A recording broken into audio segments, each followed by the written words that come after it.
Episode ke-37, Kabar Buruk. Jelas dia akan menggantimu, seru Maya.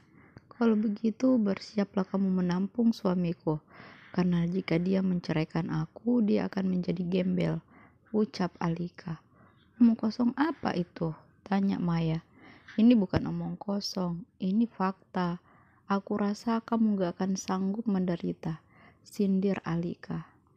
Hentikan, apa kalian tidak sadar? Sudah jadi bahan tontonan. Maya, pergilah. Kamu gak ada gunanya di sini. Lerai Hamid. Tanpa kamu bilang pun aku akan pergi. Ingat, kamu akan terima pembalasanku. Ancamnya pada Alika. Weh, balas Alika sambil menjulurkan lidahnya. Maya berlalu meninggalkan mereka berdua. Hamid duduk lalu memegang kepalanya. Gimana nasib proyek kita ini? Gerutunya. Alika tak mendengar kegalauan lelaki itu. Dia terus saja menekuni HP yang sedari tadi dipegangnya. Pak, kan kerjaan sudah beres. Apa besok kita sudah bisa pulang? Tanya Alika tiba-tiba. Hamid berpaling menatap Alika, lalu menggeleng. Kok? Tanya Alika lagi. Tiket sudah dipesan pulang pergi, lagian masih ada beberapa kendala yang perlu diperbaiki. Mumpung di sini, memangnya kenapa kamu mau buru-buru pulang? Tanya Hamid. Rindu rumah, jawab Alika polos. Rindu rumah atau rindu suami? Tanya Hamid lagi. Dia menarik, turunkan alis mencoba menggoda Alika. Rindu rumah dan suami, jawab Alika polos. Senyum di wajah Hamid berangsur-angsur sirna. Niat awal ingin menggoda Alika, kini dia yang merasa kesal mendengar penuturan Alika. Sudah seminggu Hamid dan Alika di Makassar.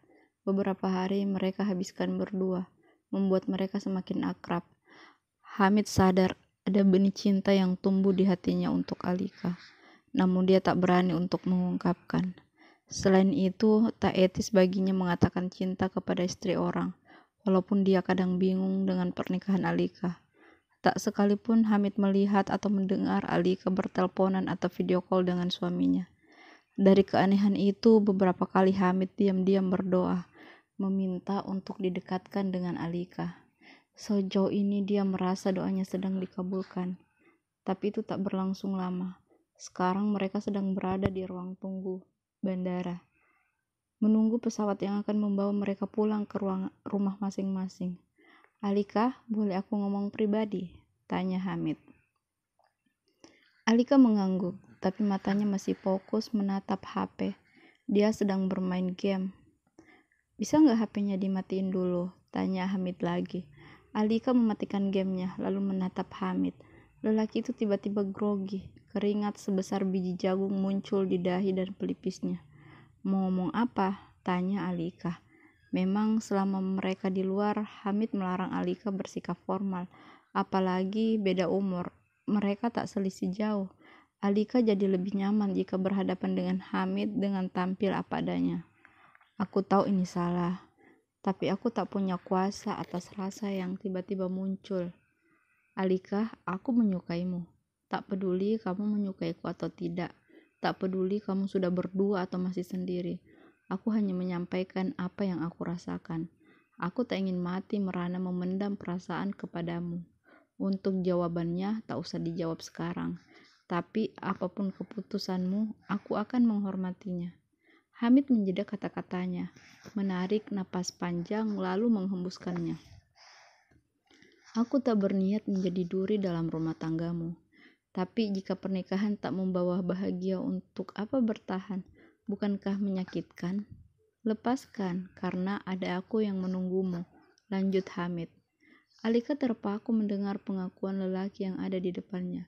Seumur hidup, baru kali ini dia ditembak cowok. Kok bukan saat aku masih lajang sih kamu datangnya?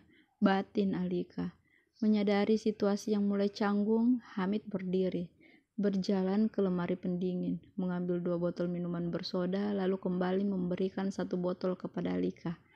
Terima kasih, jawab Alika. Dia meneguk minuman itu sampai tandas.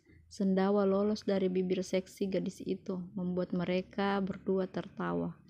Maaf, ucap Alika.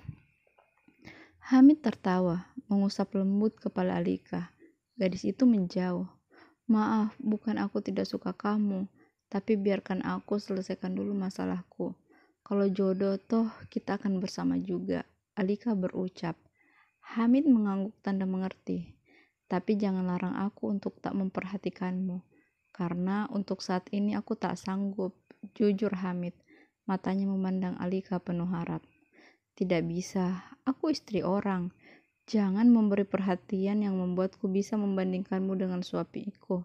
Karena artinya aku sedang menyiapkan kayu bakar untukku di neraka. Ucap Alika.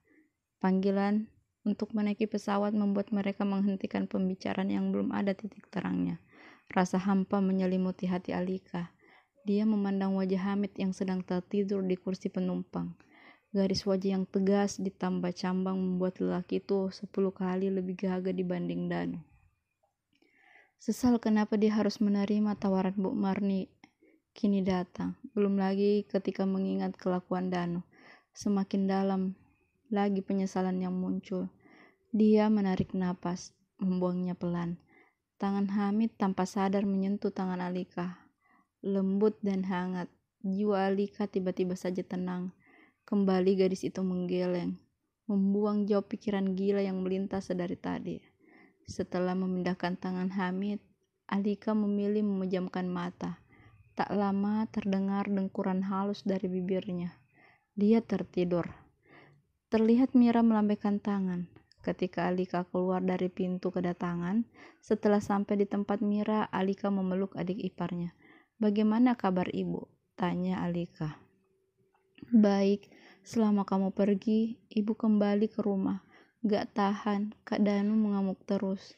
Aduh Mira, kok dia marah karena kamu pergi? Jelas Mira. Jadi Mas Danu di rumah siapa yang ngurus? Tanya Alika. Ada Mbok Inul, jawab Mira sekenannya. Kalau aku diantar langsung ke rumah gak apa-apa kan? Tanya Alika lagi.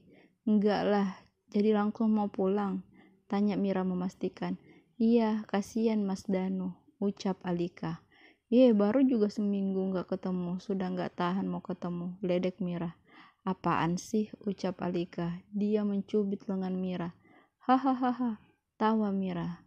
Sesampai di rumah Mira tak ikut turun, dia langsung pulang karena khawatir Bu Marni sendirian.